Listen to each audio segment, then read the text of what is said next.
semuanya, kembali lagi bersama kami di podcast Aha Moments. bersama saya Zawa Aulia Dan saya Anastasia Dea Marwati. ditemani oleh narasumber yang sangat luar biasa hari ini. Yang pertama ada Kak Ismara. Halo Kak Ismara. Halo semua. Nah, gimana nih kesibukan Kak Ismara akhir-akhir ini? Untuk kesibukan saya sekarang lagi kuliah ya di Universitas Riau di PGSD. Nah, jadi saya lebih sibuk ke tugas-tugas seperti membuat modul dan artikel. Itu aja. Narasumber yang kedua ada Kak Edel. Halo Kak Edel. Halo semuanya. Nah, gimana nih kesibukan Kak Edel akhir-akhir ini? Kesibukan sama seperti Kak Ismara, Kamu sibuk apa? bikin artikel sama modul, juga ada beberapa organisasi luar kampus tapi. Nah, narasumber yang terakhir ada Kak Jumita. Halo Kak Junita. Halo teman-teman semua. Gimana nih kesibukan Kak Jumita akhir-akhir ini? Kesibukan saya hari ini sama seperti Kak Edel sama Kak Ismara. Terus ikut organisasi juga, kemudian ikut kursus. Wah, itu dia perkenalan dari 3 narasumber kita. Nah, teman-teman semua, di podcast kali ini kita akan membahas tentang emosi dan komunikasi. Nah, membahas masalah emosi dan komunikasi, kita harus tahu dulu nggak sih apa itu emosi? Apakah emosi itu hanya sekedar marah-marah doang atau gimana sih? Nah, mari kita dengarkan penjelasan dari narasumber kita yang pertama. Nah, jadi teman-teman, emosi itu bukan hanya sekedar marah-marah doang atau perasaan sedih atau senang. Jadi, emosi itu mencakup atau melibatkan beberapa aspek, ada aspek utama. Yang pertama ada fisiologis atau badan. Di saat kita merasakan emosi, otomatis badan kita juga ikut bereaksi. Contohnya kalau misalnya kita lagi marah, itu jantung kita jadi ikut lebih deg-degan. Terus kalau misalnya kita lagi bersantai, itu kan otot-otot kita jadi ikut rileks. Kemudian yang kedua ada perilaku nonverbal atau ekspresi.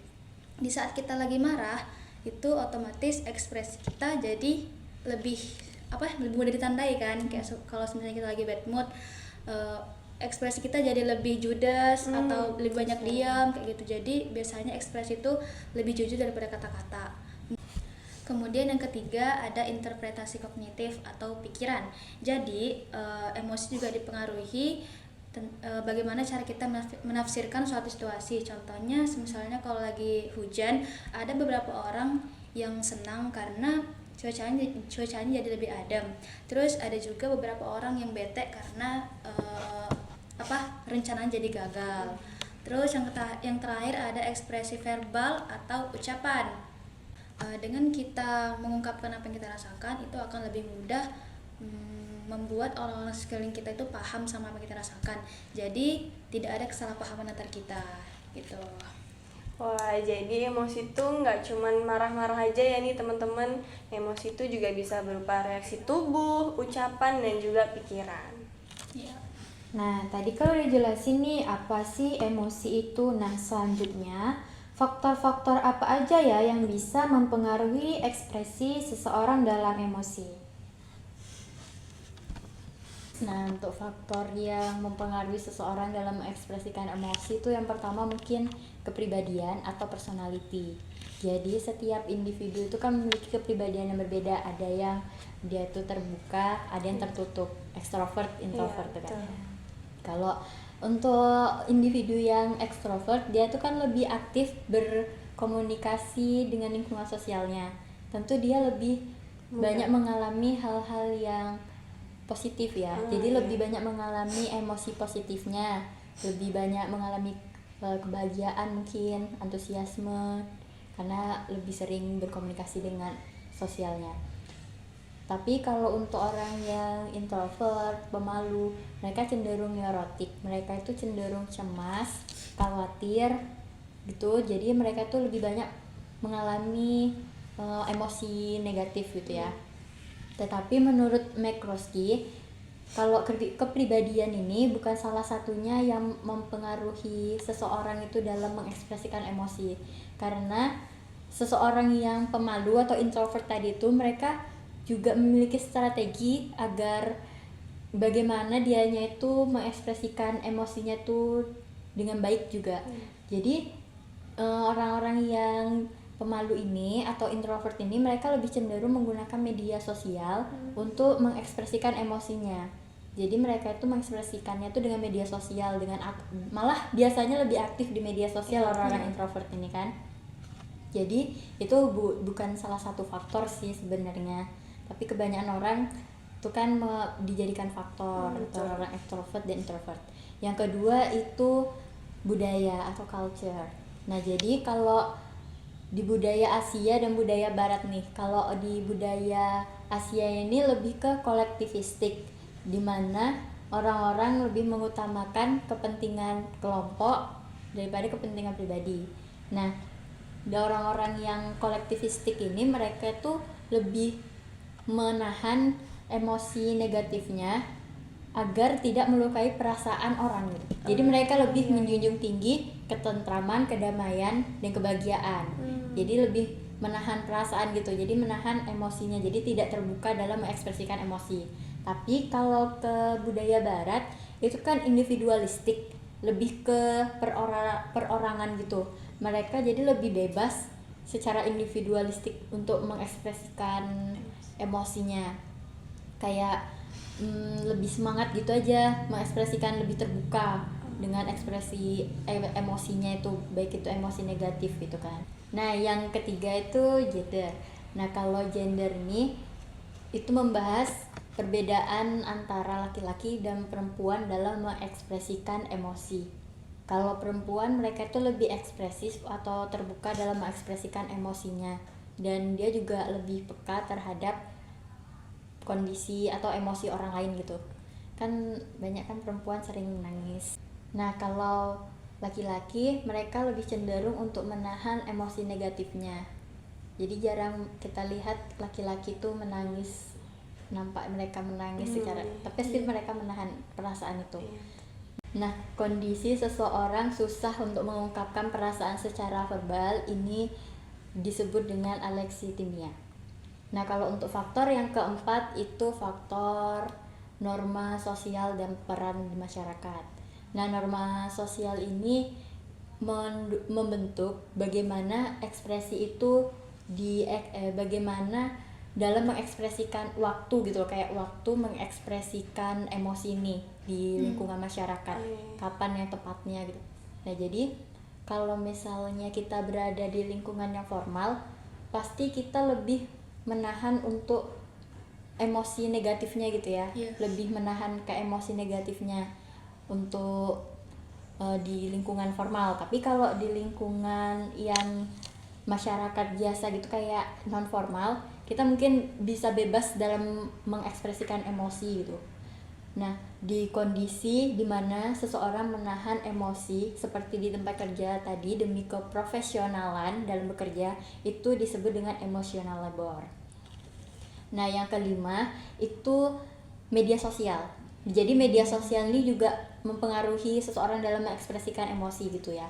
Karena media sosial ini dapat memperburuk tapi juga dapat memperkuat emosi seseorang. Kalau di media sosial itu yang disebarkan hal-hal negatif, emosi-emosi yang negatif gitu, pasti orang yang melihat konten-konten tersebut juga mengalami hal-hal yang negatif juga, ikut sedih, ikut marah. Tapi kalau yang disebarkan itu emosi-emosi positif, hal-hal yang positif seperti kesenangan yang memicu kebahagiaan gitu, pasti orang-orang juga akan merasakan hal-hal yang bahagia juga, hal-hal yang positif. Yang terakhir itu penularan emosi, yang keenam tuh ya. Nah, penularan emosi ini gimana sih penularan emosi ini bisa mempengaruhi ekspresi gitu kan, ekspresi emosi. Nah, penularan emosi ini bisa terjadi karena kita berkomunikasi secara langsung atau melalui media sosial. Kalau secara langsung tuh kayak kita berada di lingkungan orang-orang yang penuh dengan emosi negatif, seperti penuh dengan kecemasan, atau di lingkungan orang-orang yang mengalami stres gitu kan, pasti kita juga akan mengalami hal yang sama juga. Tapi kalau kita berada di lingkungan dengan emosi positif kayak kebahagiaan, penuh dengan kesenangan, kita juga mengalami hal-hal yang positif juga. Mungkin itu aja sih faktornya. Berarti bisa kita simpulkan nih ya bahwa ada beberapa faktor yang bisa mempengaruhi ekspresi seseorang dalam menunjukkan emosinya. Seperti kepribadian, apalagi nih kepribadian orang pastinya beda-beda ya kan ya. Ada yang extrovert, ada yang introvert. Selain itu ada juga budaya, ada juga gender, ada ataupun yang lainnya. Nah, itu tadi penjelasan dari Kak Ismara. Kita kan udah ngebahas tentang apa itu emosi, terus faktor-faktornya apa saja. Nah, pernah nggak sih teman-teman merasakan emosi kita itu berada di fase naik turun? Pasti pernah kan ya? Terus bagaimana cara kita mengelolanya? Nah, langsung kita tanya aja ke narasumber kita, Kak Edel. Nah, tentunya kita semua pernah berada di fase emosi kita lagi naik turun.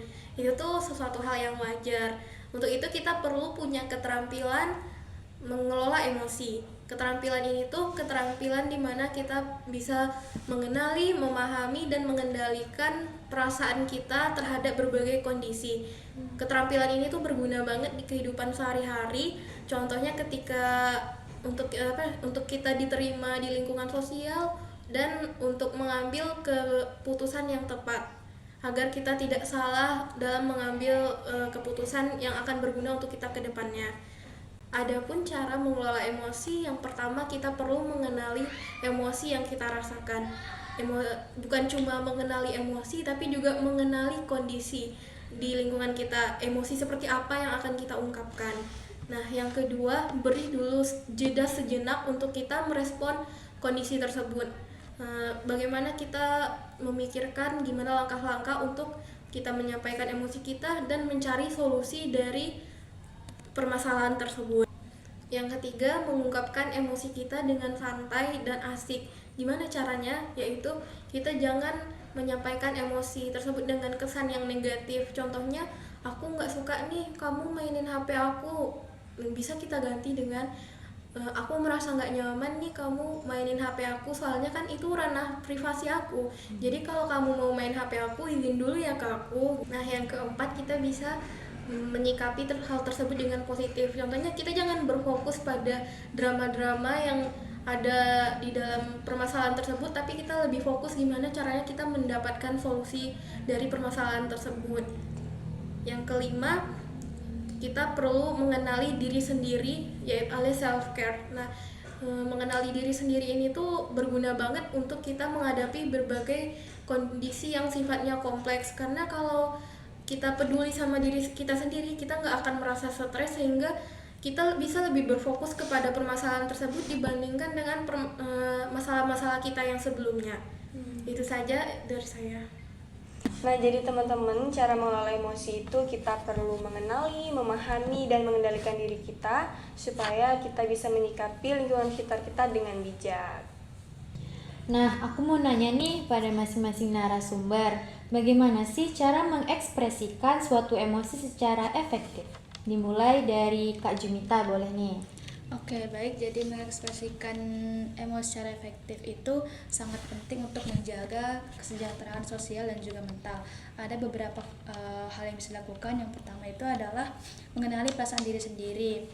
Dengan mengenali perasaan diri sendiri, seseorang itu mampu mengetahui apa yang dia rasakan dan mengapa ia merasakan hal tersebut. Yang kedua, memilih bahasa yang tepat. Menggunakan kata-kata yang tepat itu mampu mencegah kesalahpahaman antar kita gitu. Nah, selanjutnya narasumber yang kedua ada Kak Edel nih.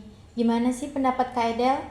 Nah, menurut saya ada dua cara. Yang pertama itu menyampaikan beberapa perasaan, beberapa emosi yang kita rasakan. Contohnya tuh kita baru keterima kerja, kita senang, pastinya senang, dan juga ada rasa cemas karena akan menghadapi proses-proses dalam mencapai pekerjaan tersebut. Nah, untuk itu kita perlu mengenali dua emosi tersebut dan cara menyikapinya agar kita tidak salah langkah ke depannya.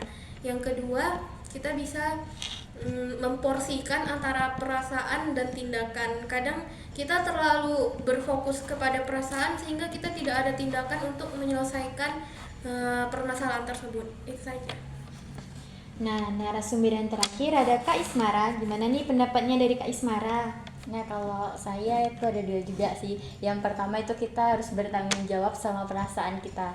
Kita nggak boleh nih kayak menyalahkan seseorang atas perasaan kita, karena kan emosi ini berasal dari pengalaman, dari apa yang kita rasakan gitu kan. Kan kita nggak bisa menyalahkan orang atas aku nih marah gara-gara kamu kayak gini. Kita nggak boleh. Terus kita tuh harusnya lebih mengelola emosi itu secara dewasa gitu. Diperhatikanlah gimana kita cara mengatur, cara mengelolanya tadi tuh, mengenali, mengendalikan gitu kan. Yang kedua itu kita juga harus memilih waktu dan tempat yang sesuai untuk mengekspresikan emosi. Apabila ini emosinya itu tentang emosi yang pribadi, kita seharusnya bisa memilih tempat. Kita tidak bisa membicarakannya itu atau mengekspresikannya itu di tempat-tempat yang umum. Kita harus memerlukan tempat-tempat yang privat. Itu aja sih. Wah, luar biasa banget ya pendapat-pendapat dari ketiga narasumber kita. Gak terasa nih kita udah ada di penghujung segmen pada episode kali ini. Semoga pembahasan kali ini bisa bermanfaat bagi teman-teman semua. Sekian pembahasan podcast dari Aha Moments. Jangan lupa like, comment, and subscribe. See you next time. Bye bye.